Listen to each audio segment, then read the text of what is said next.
La participación de los pueblos de Perú en el proceso de la independencia nacional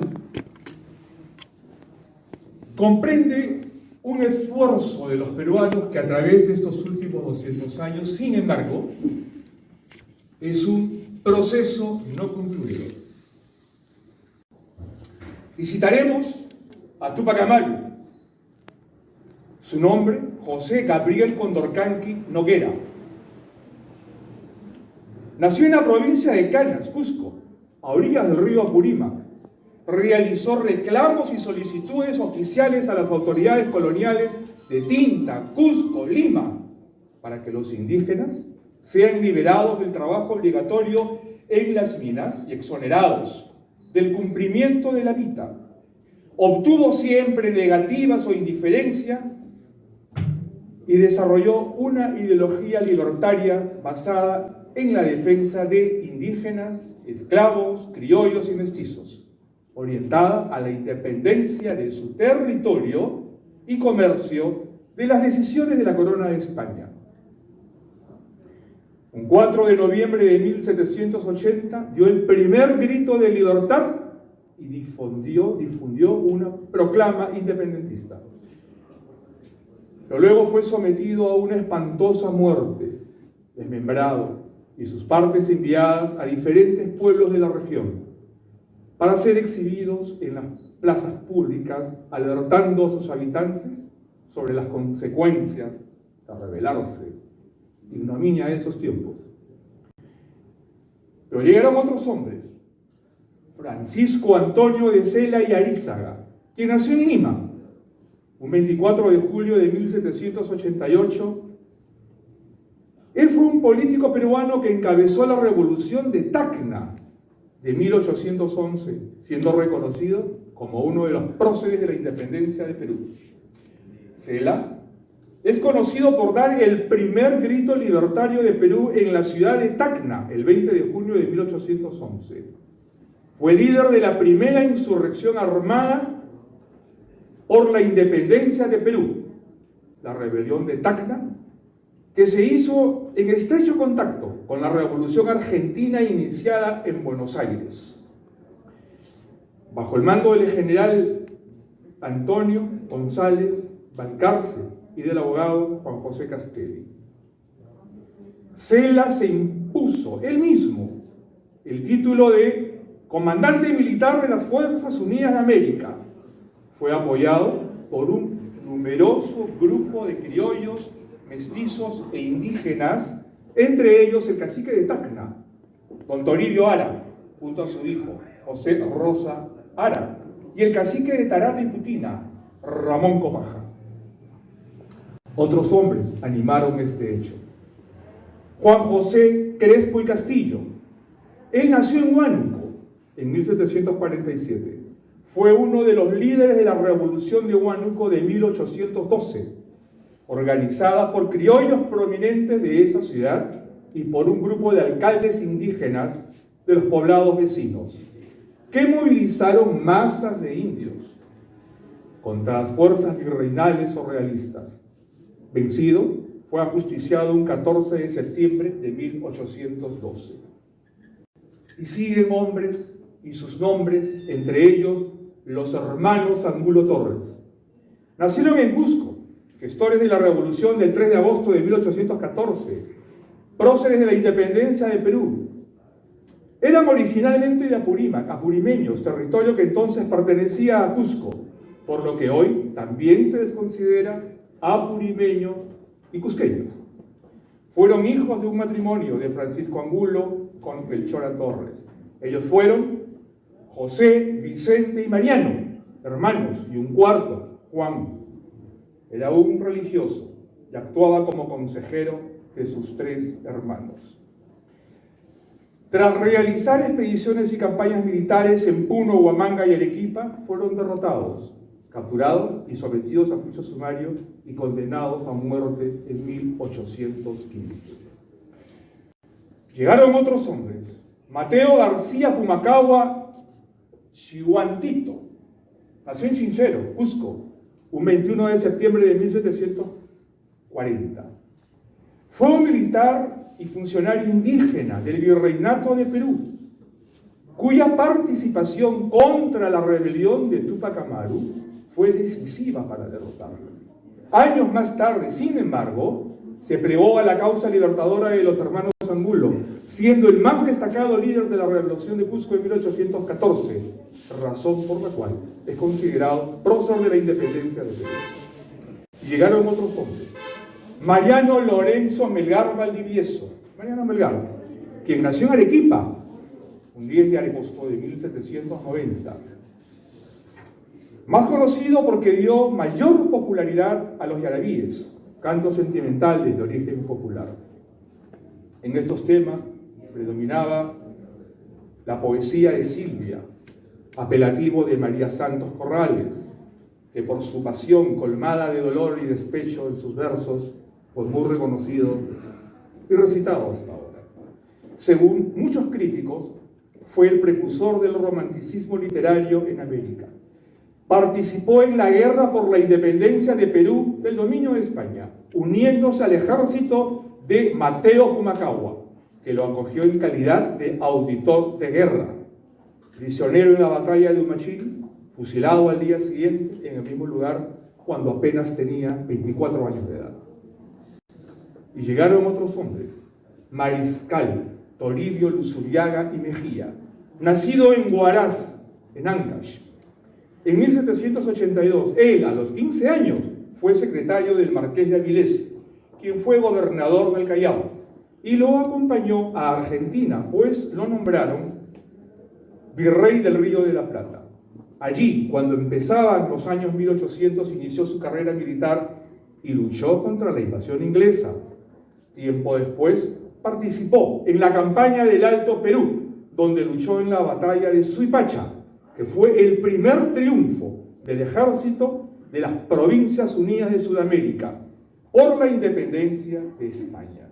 Llegó a ser comandante del Estado Mayor del Ejército Unido Libertador, general del Ejército Argentino, mariscal de campo de Chile y el primer mariscal de Perú desde diciembre de 1821.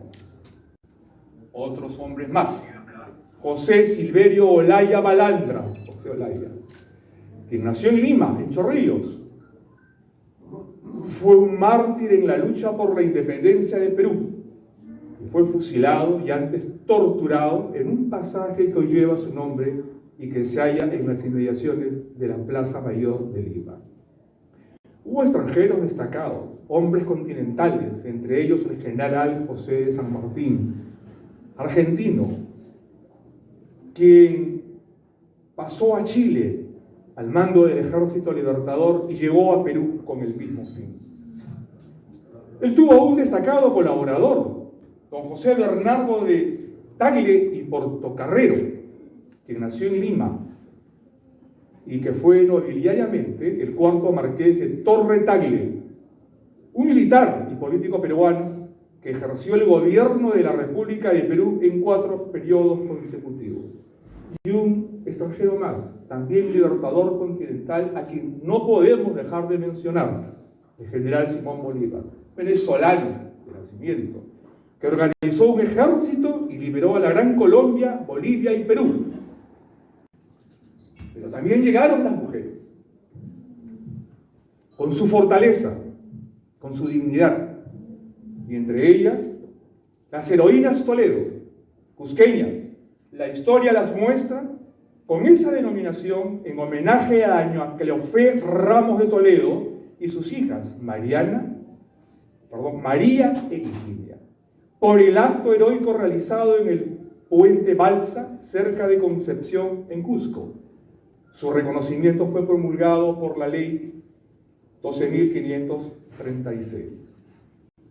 Y llegó también doña María Parado de Bellido, nacida en Varas, en Ayacucho, heroína y mártir de la independencia de nuestra patria, a quien se le rendimos homenaje, reconociéndosele por ley 16.400.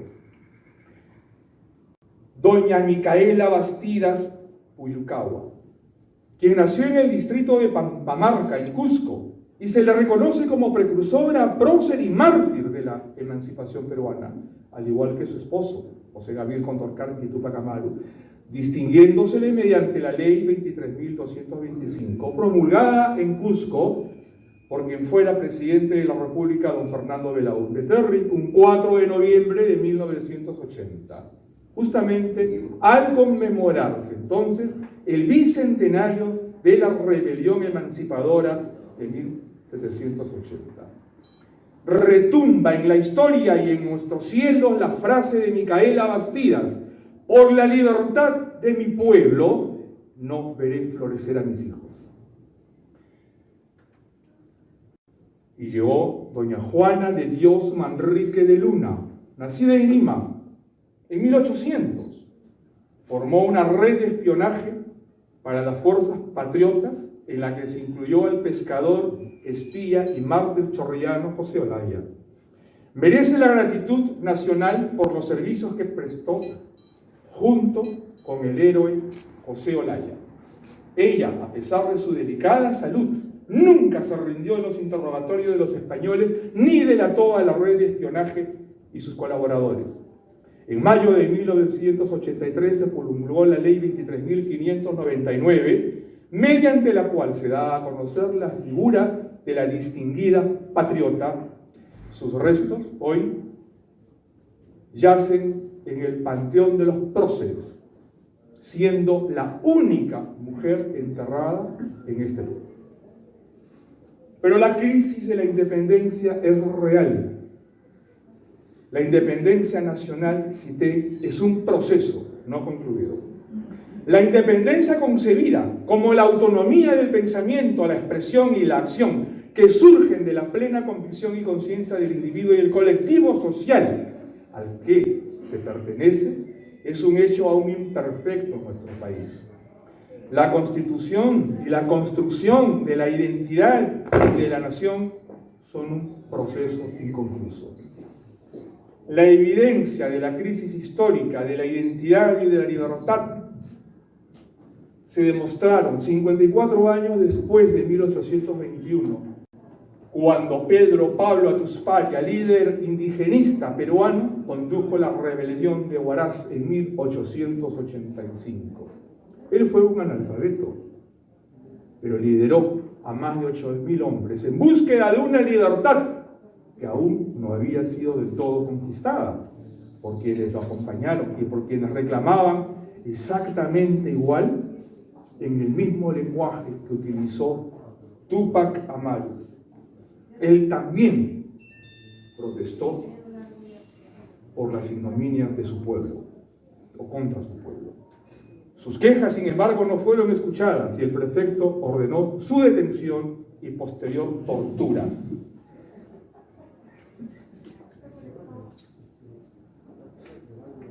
Lo que ocurrió con él fue un primigenio acto de protesta en la denominada era republicana contra el poder político coludido con el poder empresarial.